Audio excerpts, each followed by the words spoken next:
Hoje a gente vai falar sobre o Richard Chase, conhecido como Vampiro de Sacramento, já que ele bebia o sangue de suas vítimas. Sim, é isso mesmo que você ouviu. Olá, sejam bem-vindos ao momento mais esperado da semana, a nossa quarta-feira criminal. Para quem tá chegando agora, a gente tem vídeo sobre casos criminais toda quarta-feira, então se você curte esse tipo de conteúdo, não esquece de me seguir e deixar o like que vai ajudar bastante. E agora, sem mais enrolação, vamos para o caso.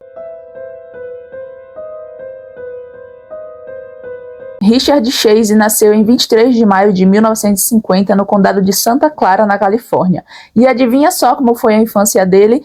Você acertou se você disse traumática. A infância dele foi completamente traumática. Ele tinha uma relação péssima com os pais que viviam brigando e a mãe dizia que o pai queria matá-la. Inclusive dizia que ele já tinha tentado envenená-la. Pois é, já começou nesse nível aí. Nos primeiros anos de vida ele era descrito como uma criança normal, doce e afetuosa. Só que com o passar do tempo tudo mudou quando ele foi vendo a briga dos pais. Quando ele tinha 8 anos de idade, os comportamentos perturbadores começaram a aparecer. Aqueles red flags, né? Desde pequeno, Richard gostava de colocar fogo nas coisas e ele torturava os animais. Ele não poupava nem mesmo os animais da própria mãe e da vizinhança. Como se não bastasse, o pai dele também era muito autoritário e a mãe dele ele descreveu como agressiva. Na adolescência, ele começou a usar drogas como maconha e LSD, tentando fugir dos pensamentos que ele tinha. E olha, os pensamentos dele eram bem bizarros. Ele chegou a ser preso algumas vezes por porte de drogas e apesar disso ele tinha um QI considerado mediano, cerca de 95,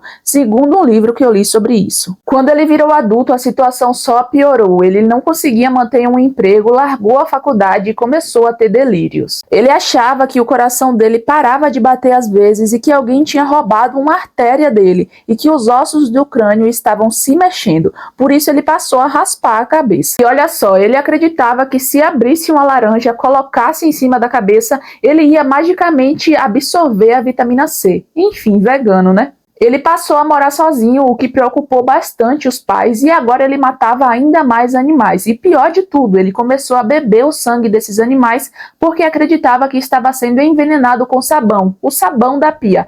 Ele acreditava que seu sangue estava se dissolvendo. Para repor esse sangue que ele estava perdendo, ele triturava os órgãos dos animais no liquidificador, misturava com Coca-Cola e então bebia. Só que uma vez ele foi pego no flagra injetando sangue de coelho na própria veia e foi aí que ele foi levado para um hospital psiquiátrico. Durante a sua internação entre 1975 e 1976, ele recebeu o apelido de Drácula. Isso porque ele continuava matando os animais, por exemplo, os pássaros que pousavam na janela e até mesmo os cachorros que estavam ali para ajudar os outros pacientes. Até que em 1977 ele foi solto, exatamente, ele foi liberado porque os médicos acreditavam que ele só ia continuar matando animais e que isso não era nada perigoso, olha só. A mãe parou de administrar os remédios nele e ele decaiu bastante. Ele parou de tomar banho, voltou a morar sozinho e continuava se alimentando somente de sangue de animais. Em dezembro de 1977, ele foi flagrado pela polícia coberto de sangue e cambaleando. Quando olharam o carro dele,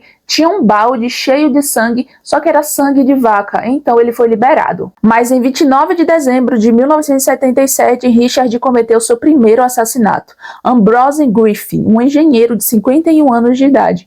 Ele foi baleado na frente de casa enquanto levava as compras para dentro. Depois disso, Richard começou a invadir casas, só que ele só invadia as casas que tivessem com as portas ou janelas destrancadas, porque ele acreditava que estava sendo convidado. Além disso, ele também começou a fazer algo aí fetichista. Ele roubava calcinhas, peças íntimas e além disso ele fazia xixi e cocô nas casas em que ele invadia. Em 23 de janeiro de 1978, ele matou a tiros a Teresa Wallen, grávida e funcionária pública. O corpo dela foi encontrado mutilado com sinais de abuso sexual em vida e após a morte. Ele bebeu o sangue dela usando um copo de iogurte. 4 dias depois, em 26 de janeiro, cometeu outro massacre. Invadiu a casa de Evelyn Mirotti, de 36 anos. Matou ela, seu filho Jason, de 6 anos, um amigo da família chamado Daniel Meredith, de 52 anos, e o sobrinho de Evelyn, um bebê de apenas 1 ano e 10 meses. Todos foram assassinados brutalmente e Evelyn foi abusada sexualmente durante a vida e após a morte.